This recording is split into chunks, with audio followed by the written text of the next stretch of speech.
Subscribe now and press the bell icon. Never miss an update. कहाँ बैठता है जाकर के? एक जो 11वां द्वार है, 11वां द्वार है, वो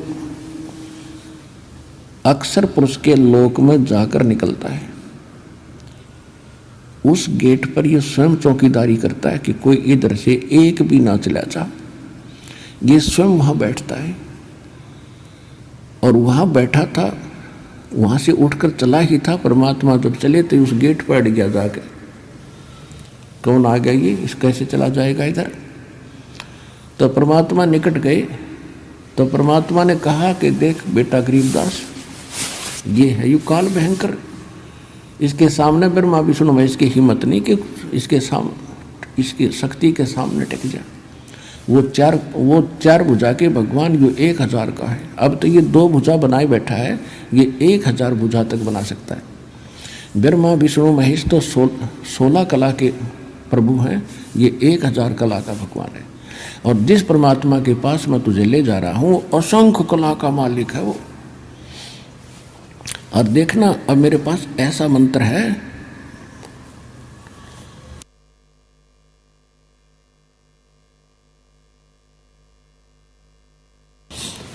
एक मेरे पास ऐसा मंत्र है, अब मैं सिमरण करूंगा जाप का, सतनाम का, श्वास से, और ये ऐसे हो जाएगा जैसे, क्या बताया, जैसे फनपति मंत्र सुन रखे फन सकोड़े, ऐसे बीरा मेरे सतनाम से यू काल लवे मुंह मोड़े।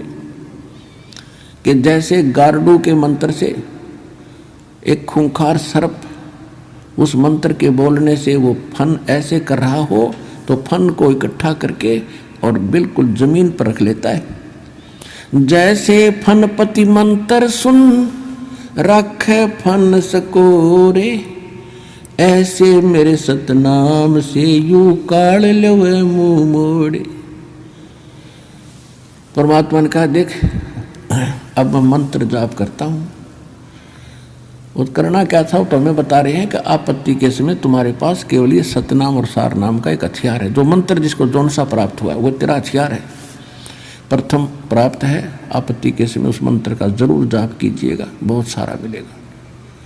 सतनाम प्राप्त है तो सतनाम का सिमरण करिए आपत्ति में, चाहे किसी प्रकार की भी है, चाहे रोग है या कोई और पशु पक्षी से है या कोई संसारिक व्यक्तियों से है या कोई राज दरबार से है। एक बार उसका सिमरण अवश्य करके देखना, आपको कैसे चमत्कार मिलेगा, पर सच्चे दिल से।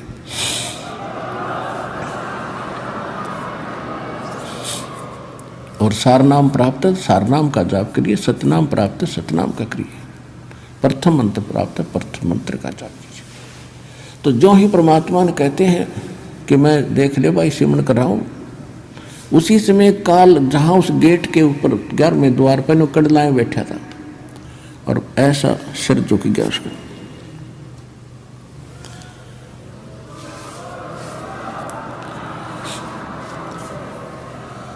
और कहा ले बेटा गरीबदास आजा, पैड़ी बना इसकी, इसके सिर पे पैर रखा, पहले तू चल पहले आगे। गरीबदास जी ने सिर पे पैर रखा, अंदर कूद गए, बालक थे। ऐसे परमात्मा ने सिर पे पैर रखा और आगे चला गया। वो फिर ऐसे हो गया, कदे और ना निकल जा, 2 तो गए तो गए, ये तो कर डारे है।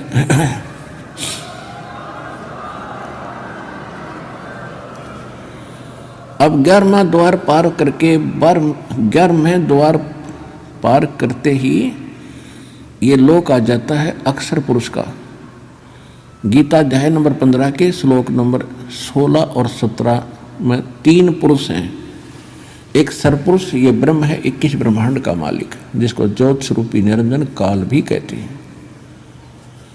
और अक्षर पुरुष ये 7 संग ब्रह्मांड का स्वामी है। और इनके अंतर्गत जितने इनके अंतर्गत प्राणी हैं वो भी नाशवान और ये स्वयं भी नाशवान। 15वें अध्याय के गीता जी में 17वें श्लोक में कहा कि उत्तम पुरुष है तू अन्य परमात्मा है तू उदाहरते। उत्तम पुरुष यानी श्रेष्ठ परमात्मा तो इन दोनों से सरपुरुष और अक्षर पुरुष से अलग है, जिसको परमात्मा कहा जाता है। यह लोक धर्म अविषय विवृत्ति अवैश्वर है, जो तीनों लोकों में प्रवेश करके सबका धारण पोषण करता है, यानी कुल का मालिक वासुदेव, वो वासुदेव है। ये श्री कृष्ण वासुदेव नहीं, इसके तो पिता का नाम था वासुदेव। तो तब उस अक्षर पुरुष के लोक को पार करके फिर परमात्मा ने बताया कि जब तुम यहाँ आओगे, यहाँ इसके बहुत लंबा क्षेत्र है, इसके यहाँ से आपने जाना है, तो यहाँ आपको इसका वो मिलेगा, विमान मिलेगा, और इसका टैक्स देना है आपने। उस बहर गुफा तक जाने का, बर में द्वार में प्रवेश करने तक इसका टैक्स देना है। उसका एक मंत्र दूंगा जो इसकी कमाई बनेगी। फिर ये तैयार रखेगा आपके लिए यहाँ एक विमान है, और आपको 7 संग ब्रह्मांडों को पार करके बहर गुफा में छोड़ेगा। उसके बाद एक मंत्र और दिया जाएगा जो सार नाम है, उसकी कमाई से आप यहाँ 27 स्थान पाओगे। तो जो ही परमात्मा वहाँ पहुँचे तो अक्षर पुरुष का सारा स्थान दिखाया। अक्षर पुरुष के पास पहुँचे, वो खड़ा हो गया। वो ऐसा निकम्मा नहीं है जैसा ये काल है, लेकिन वहाँ भी जन्म मृत्यु प्राणियों की बनी रहेगी, लेकिन उनकी आयु बहुत बड़ी है। फिर भी जन्म मृत्यु पशु पक्षी ऐसे ही हैं, लेकिन वो किसी को खाता नहीं, स्वार्थवश दुखी नहीं करता। लेकिन कर्म आधार दंड वहाँ भी पुण्य और पाप, स्वर्ग और नरक दोनों ही बने हुए।